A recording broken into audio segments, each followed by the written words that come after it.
सिर्फ जम्मू कश्मीर ही नहीं, देश के हर कोने में एंटी कन्वर्जन लॉ होना चाहिए कि लव जिहाद का शिकार सिर्फ लव जिहाद ही नहीं है, पैसा देकर भी, नौकरी देकर भी, दवाइयाँ देकर भी, खाना पीना देकर भी लोग जो है कन्वर्जन करवा रहे हैं। तो कन्वर्जन देश में रुकना चाहिए और किसी भी प्रकार से जो कन्वर्जन इंडस्ट्री चल रही है उनको बंद होना चाहिए। अभी आप बुलंदशहर में देखिए किस तरीके का एक्सपोज हुआ, उत्तर प्रदेश में देखिए, हरिद्वार में देखिए, 1000 लोगों को वो उमर गौतम ने जो है पूरा वो रैकेट चलाता था उसने कन्वर्जन किया था। तो इस तरह के जो कन्वर्जेंस है वो कन्वर्जेंस रुकना चाहिए और मैं समझता हूँ हर किसी को अपने धर्म का पालन करने का पूरा अधिकार होना चाहिए। और मैं ये कन्वर्जेंस जो विलफुल कन्वर्जन नहीं है, ये फोर्सफुल कन्वर्जन है। तो फोर्सफुल कन्वर्जन, कंसेंटेड कन्वर्जन और विलफुल कन्वर्जन और फ्री कंसेंट का कन्वर्जन में अंतर है। कन्वर्जन लॉज जो मध्य प्रदेश और उत्तर प्रदेश में बने, अब देश के बाकी हिस्सों में वो एंटी कन्वर्जन लॉज बनाने की ज़रूरत है ताकि इस तरह से जो जिहाद की घटनाएं हो रही हैं, तरह तरह की जिहाद की घटनाएं,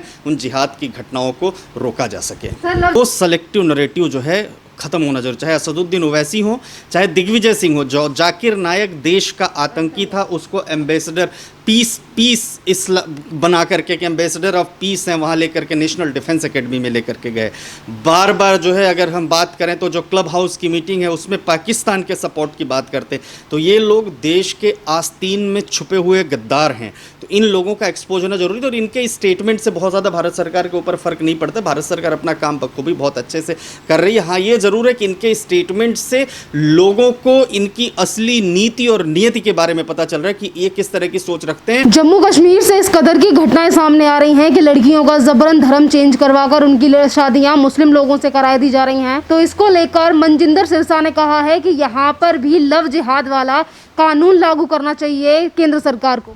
निश्चित तौर पर मैं समझता हूँ कि जिस तरीके से फोर्सफुल या ग्रेटिफिकेशन देकर या गिफ्ट देकर ल्योर करके या पैसा देकर या बहला फुसला करके जिस तरीके से देश में कन्वर्जेंस हो रहे हैं और लव जिहाद की घटनाएं हो रही हैं, उसके लिए देश में एक सख्त कानून की ज़रूरत है। और मैं समझता हूँ कि उत्तर प्रदेश और मध्य प्रदेश में जिस तरह से एंटी कन्वर्जन लॉ बने हैं और जिसमें पनिशमेंट का प्रोविज़न दिया गया है, वो उस तरह के प्रोविज़न सारे प्रदेशों में और सारे देश के अंदर एक यूनिफॉर्म लॉ होना चाहिए जिसके मुताबिक कोई भी व्यक्ति, कोई भी संस्था, कोई भी रिलीजियस मौलवी या कोई भी पादरी या कोई भी पंडित या कोई भी व्यक्ति अगर इस तरह से फोर्सफुल कन्वर्जन कराने की बात करता है तो उसके खिलाफ एक्शन होना चाहिए। और मैं समझता हूं कि जो उत्तर प्रदेश सरकार ने कानून पारित किया, उत्तर प्रदेश सरकार ने कहा कि अगर आपको कहीं पर भी कन्वर्जन करने की ज़रूरत है या करना चाहते हैं तो 60 डेज पहले आप डिस्ट्रिक्ट मैजिस्ट्रेट को आप इन्फॉर्मेशन दीजिए अपना कि आपको धर्म परिवर्तन करना है।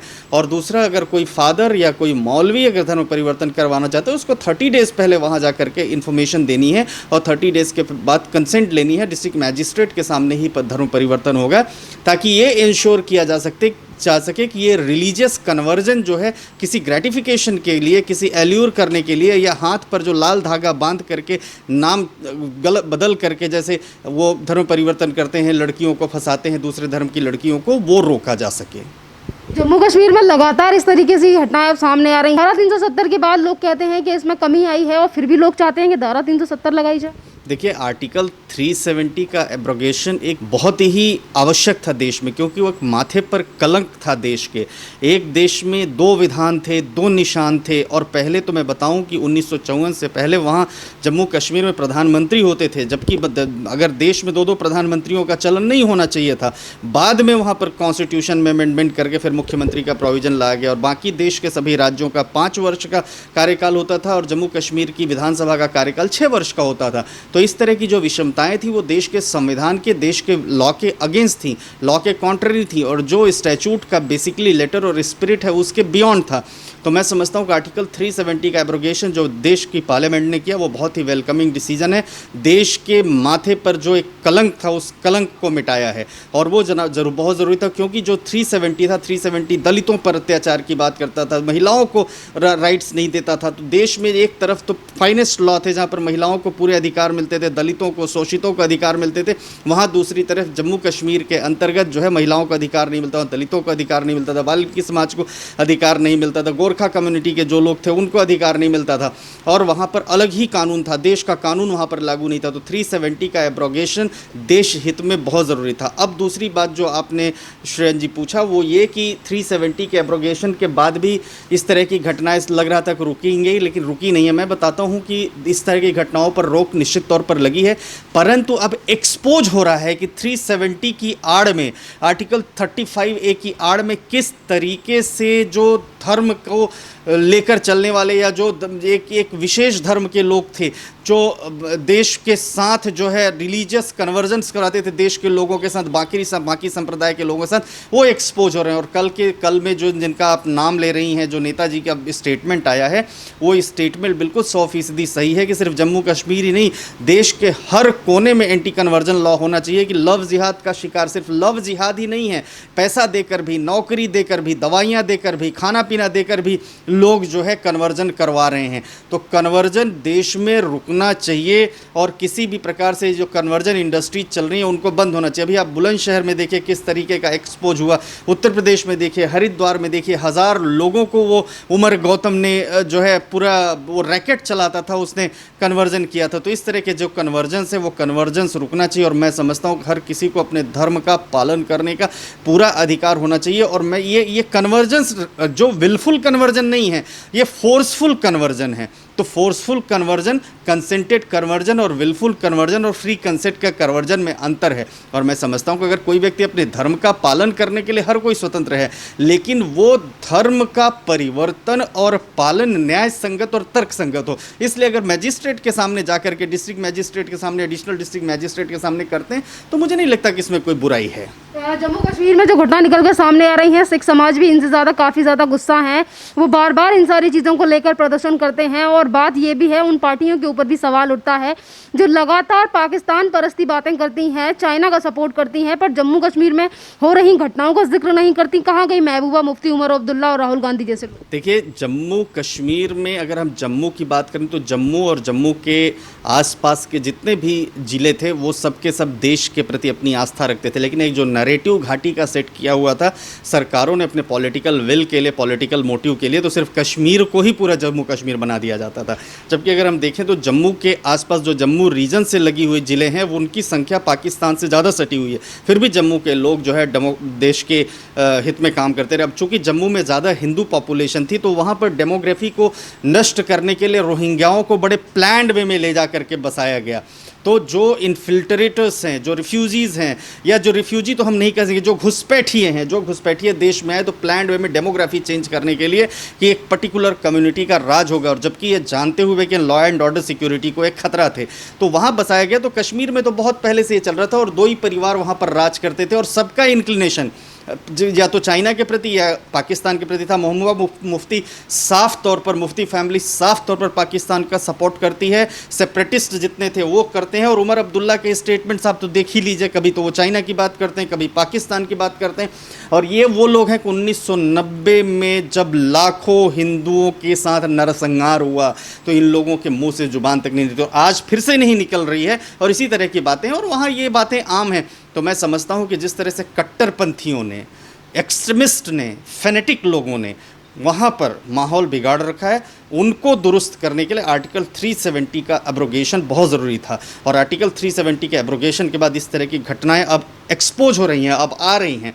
तो मैं समझता हूँ कि एक एंटी कन्वर्जन लॉ भी अगर गवर्नमेंट ऑफ इंडिया लेकर के आती है तो वो कश्मीर, केरल, जहाँ भी हो वहाँ अगर इस तरह की घटनाएं हो रही है तो रुकेंगे। क्योंकि केरल की भी हम बात करें तो केरल में भी बहुत ज़्यादा चेंज कर दिया, केरल में भी लव जिहाद जो है बहुत चरम सीमा पर है, केरल में भी एकदम रैकेट पूरा का पूरा चल रहा है, ISIS में रिक्रूट भी कर रहे हैं। वो सब रोकने के लिए मैं समझता हूँ ज़रूरी है कि देश में एक एंटी कन्वर्जन लॉ हो। और जम्मू कश्मीर के लिए जिस तरह के वहाँ के नेता नहीं भी बोलते, अब देश समझ चुका है, देश के लोगों ने बोलना शुरू कर दिया है।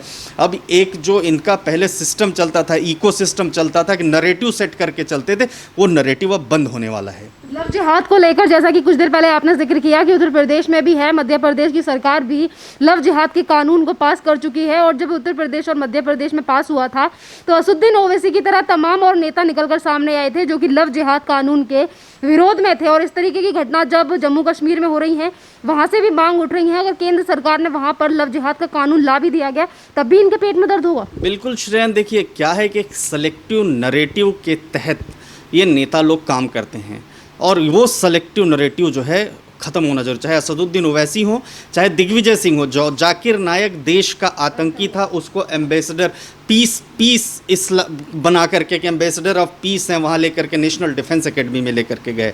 बार बार जो है अगर हम बात करें तो जो क्लब हाउस की मीटिंग है उसमें पाकिस्तान के सपोर्ट की बात करते हैं। तो ये लोग देश के आस्तीन में छुपे हुए गद्दार हैं, तो इन लोगों का एक्सपोज होना जरूरी है। और इनके स्टेटमेंट से बहुत ज़्यादा भारत सरकार के ऊपर फ़र्क नहीं पड़ता। भारत सरकार अपना काम बखूबी बहुत अच्छे से कर रही है। हाँ, ये ज़रूर है कि इनके स्टेटमेंट से लोगों को इनकी असली नीति और नियति के बारे में पता चल रहा है कि ये किस तरह की सोच रखते हैं और देश के लिए कितना इनके मन में जो है प्रेम है। मैं जहाँ पर वंदे मातरम करने पर ये लोगों को बुरा लगता हो, जहाँ पर जनगण मन अधिनायक जय हो जब बजता हो, हमारा राष्ट्रगीत बजता हो, तो ये लोग अपनी जगह से खड़े नहीं होते हैं। तो उससे आप समझ लीजिए कि इनके देश के प्रति एकता कितनी है। जहाँ संविधान कर्म छोटा, संविधान सर्वोपरि होना चाहिए, वहाँ धर्म सर्वोपरि होता हो। तो इस तरह के जो बड़बोले नेता हैं, इन बड़बोले नेताओं को एक्सपोज हो रहे हैं वो। और मैं समझता हूँ कि जनता अब जाग गई है, लोग अब जाग गए हैं, कानून अपना काम कर रहा है। और 370 के एब्रोगेशन से लेकर के एंटी कन्वर्जन लॉज जो मध्य प्रदेश और उत्तर प्रदेश में बने, अब देश के बाकी हिस्सों में वो एंटी कन्वर्जन लॉज बनाने की ज़रूरत है, ताकि इस तरह से जो जिहाद की घटनाएं हो रही हैं, तरह तरह की जिहाद की घटनाएं, उन जिहाद की घटनाओं को रोका जा सके। सर, लव जिहाद के खिलाफ जो लोग हैं वो इस तरीके की बातों को क्यों नहीं सोचते कि जम्मू कश्मीर में जो अभी घटना सामने आई है, जहाँ पर 2 लड़कियों की जबरन शादी करा दी गई है और एक लड़की की शादी तो उस लड़के से करा दी गई है जिस लड़की की पहले से ही 3 शादियां हो रखी हैं, तो इन लोगों का दर्द क्यों नहीं देखा जाता? जी बिल्कुल, ये इसलिए नहीं देखा जाता क्योंकि उनके नरेटिव को वो सूट नहीं करता।